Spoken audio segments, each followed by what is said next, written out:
Muy buenos días a todos. En primer lugar, muchísimas gracias al presidente, al vicepresidente, al director general de Sernauto por haberme invitado y por poder dirigirme a todos ustedes. Por tanto, gracias a Francisco Riveras y también felicidades por este encuentro que creo que es absolutamente importante y viendo los ponentes que han hablado y que seguirán hablando, es un encuentro muy útil para todos. No les oculto que la automoción es un tema que me apasiona desde el punto de vista político y también personal, que me ha ocupado buena parte de mis años como presidente de Galicia y que espero que me vuelva a ocupar en los próximos años. Decía el presidente Brufao que, bueno, en el sector de la automoción hay una buena y una mala noticia. La buena noticia son ustedes. La mala noticia son los reguladores. Yo quiero ser y decirles que soy candidato a regulador y, en consecuencia, espero que no forme parte de las malas noticias en el futuro en el caso de conseguir la candidatura.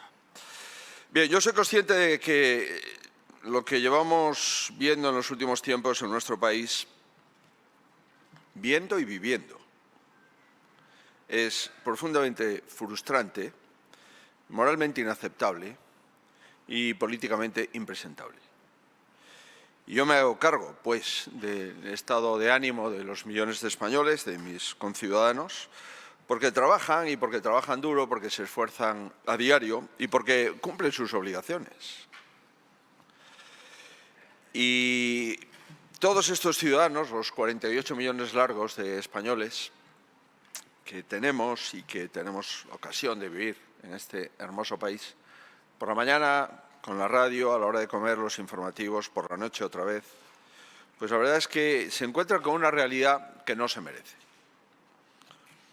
La verdad es que hay centenares de páginas en los juzgados, conversaciones sórdidas con grabaciones que así lo atestiguan, mordidas a cambio de contratos públicos, negocios oscuros, familiares y amigas que no saben dónde está su puesto de trabajo. Bueno, pero no obstante, a mí ustedes me han invitado a estar aquí y, por tanto, lo primero que tengo que hacer, dado que provengo de una actividad pública, pues es trasladarles el ambiente que ustedes están compartiendo y mi posición, no sobre la situación política de mi país, que este no es el foro, pero sí mi posición sobre a lo que a ustedes les interesa, que es lo que me han invitado. También sé, por tanto, que resulta difícil para un político presentarse delante de todos ustedes e intentar hablar de un compromiso con España, de políticas para hacer que España vuelva a funcionar o de una política que vuelva a estar a la altura de la gente a la que tenemos que servir. Yo ya les anticipo que lo voy a hacer. Y lo voy a hacer porque creo en eso, absolutamente. Absolutamente. Y además le he dedicado mi vida a eso. Comprenderán ustedes que no tendría sentido para mí, ya solamente desde el punto de vista vital, aceptar que mi actividad profesional ha sido un fracaso. Voy a luchar para que no lo sea y estoy convencido de que no lo va a ser. Y no lo va a ser porque las crisis se superan con propuestas y yo estoy convencido que vamos a superar la crisis política que vive España. Yo creo en las instituciones, en el Estado de Derecho, en la separación de poderes, en la igualdad de los ciudadanos ante la ley. Creo en los sistemas de pensiones, en los sistemas sanitarios, en los sistemas educativos. Y creo que todo esto no podemos financiarlo sin unas cuentas públicas ordenadas. Y las cuentas públicas ordenadas conllevan previamente una economía que funcione. Por consiguiente, todo esto es lo que creo y a lo que me he dedicado. La buena política es más necesaria que nunca en todos los países del mundo.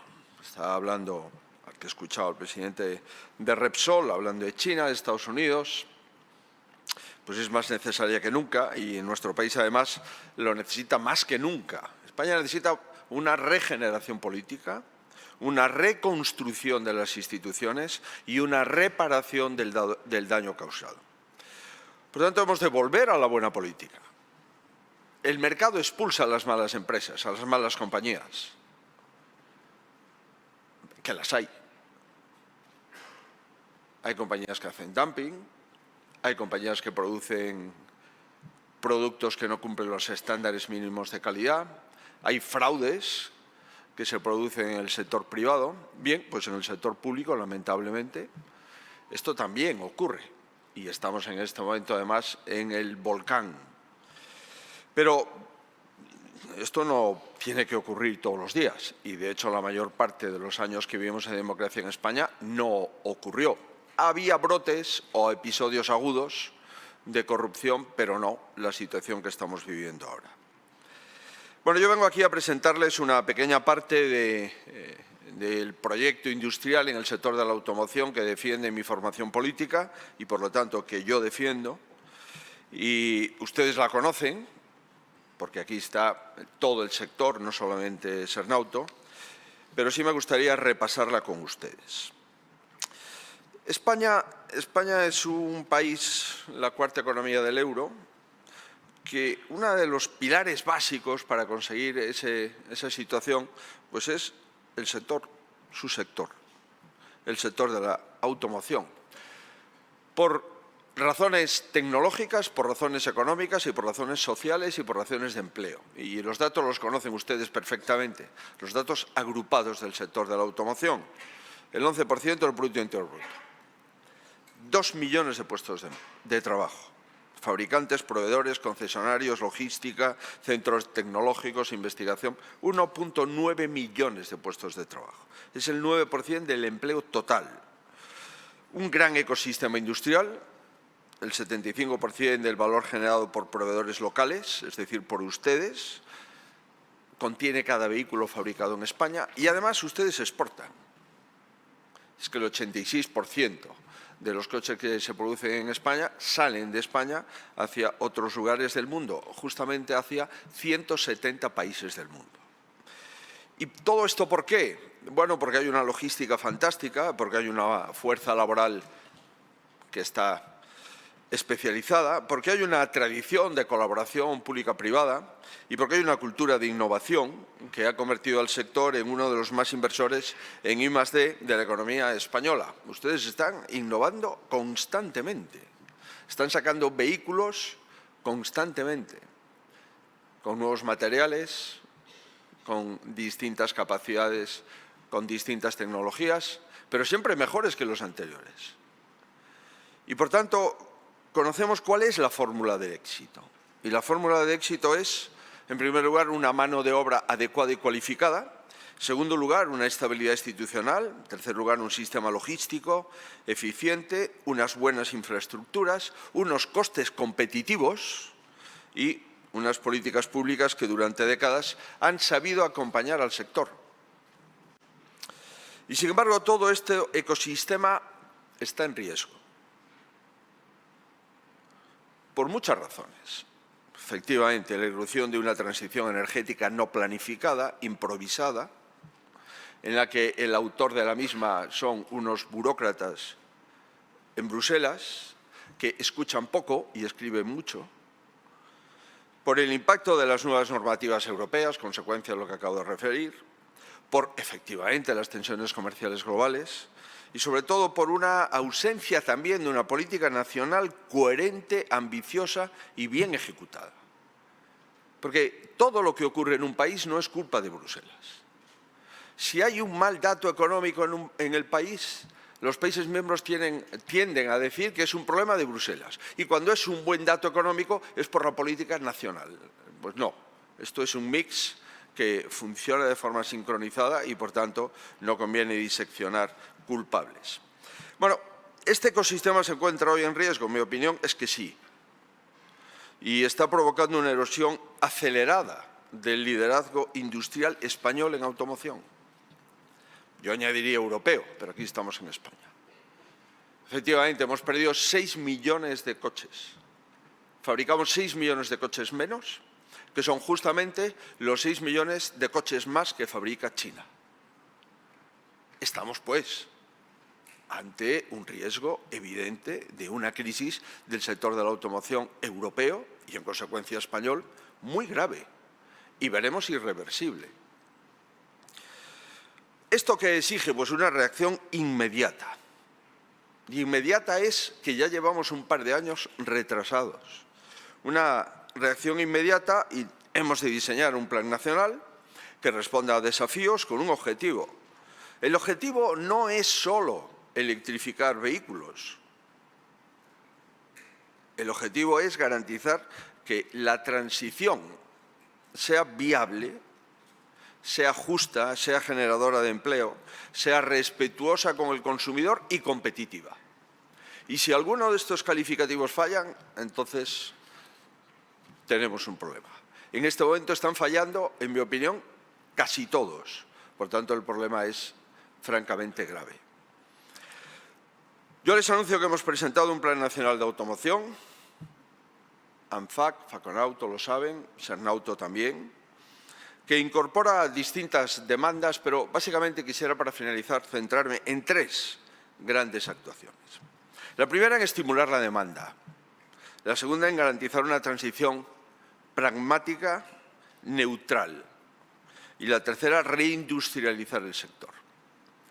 Si les parece, me voy a fijar exclusivamente en esta última. Reindustrializar el sector. Debemos de fortalecer la base industrial y tecnológica del sector de la automoción en España, sin duda.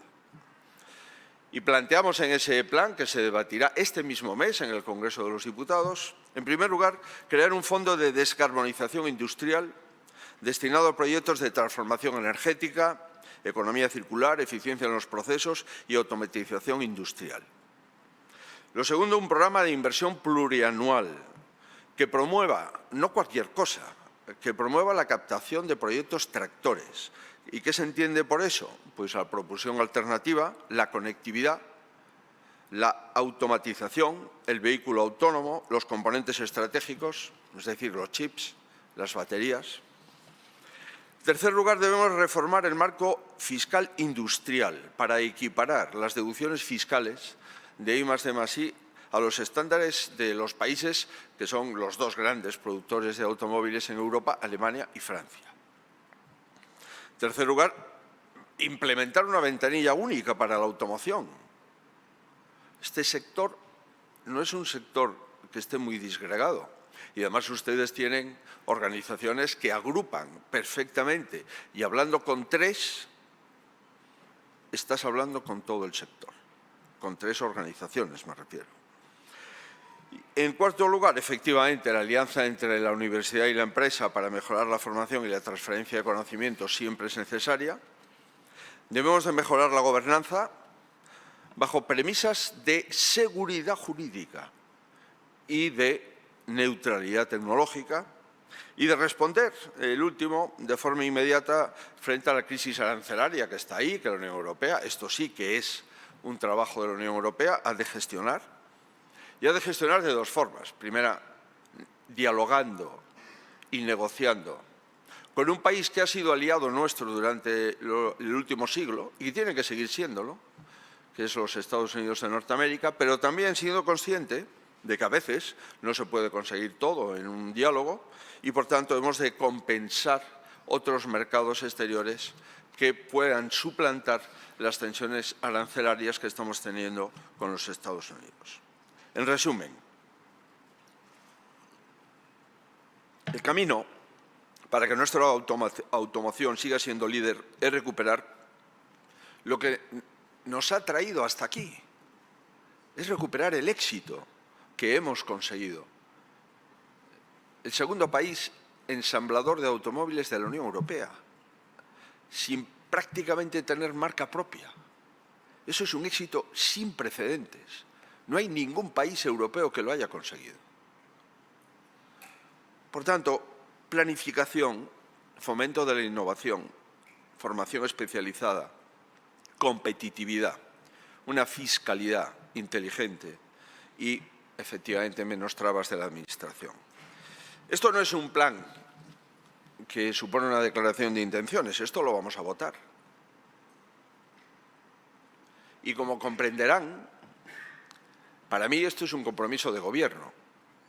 Yo he ido a todas sus organizaciones y sus congresos. Conocen perfectamente lo que pienso.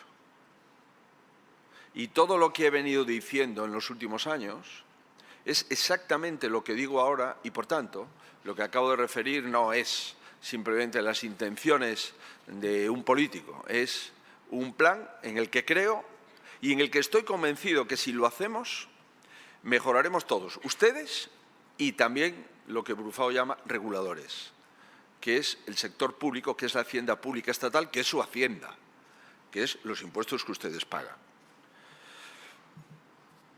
Termino ya. Insisto, yo creo profundamente en este sector. Es que son miles y miles y miles de empleos directos, indirectos. Es que hay ciudades que no existen sin esa fábrica. Es que hay comunidades autónomas que bajarían de una forma abrupta su PIB si hay una crisis todavía superior a la que ya tenemos. Y, por tanto, es fundamental mantener este sector y dejar que ustedes trabajen, que ustedes produzcan y que ustedes compitan. Yo creo en un sector, ¿por qué? Porque creo en mi país y porque de la misma forma que hemos tenido éxito durante muchos años, podemos seguir teniéndolo durante muchos años más. ¿Tenemos competidores más complejos? Sí. La competitividad mundial es una competitividad muy superior a la que teníamos hace décadas, por supuesto. Tenemos países con más de 1.200 millones de ciudadanos que no aceptan las reglas de Occidente, que no se someten ni a la legislación laboral, ni a la legislación de emisiones, ni a la legislación de transparencia que se someten los países occidentales y, por lo tanto, la Unión Europea. Sí. ¿Europa solamente es el 5 o 6% de la población mundial?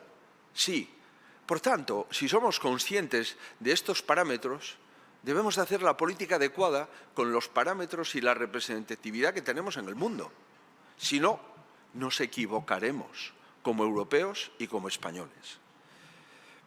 Yo creo en la política que habla de los temas que son problemas objetivos y que busca soluciones. Lo primero que debe hacer un político es escuchar a aquellos que han venido haciendo automóviles, que compiten, que exportan,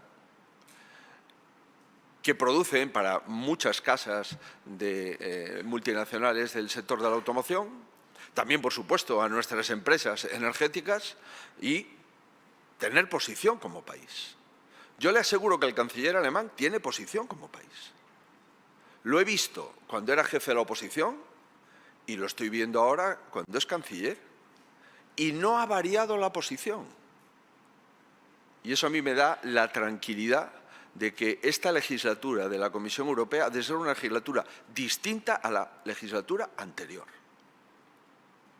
Y les puedo asegurar que lo va a ser, salvo, evidentemente, que todos nos volvamos locos y que no estemos a lo que importa. Me gustaría finalizar con dos propuestas para los consumidores, que no son nuevas, las he dicho siempre. Yo creo en un plan Renove, sí lo creo. Y creo que es importante hacer un plan Renove. Y el plan Renove, pues son descuentos, obviamente, para las personas que si no tienen ese descuento no cambian el vehículo, para personas que tienen vehículos muy antiguos y les gustaría cambiarlo, y esos descuentos tienen que ser para todos los sistemas de neutralidad tecnológica y no solo para un sistema que diga el ministro de turno.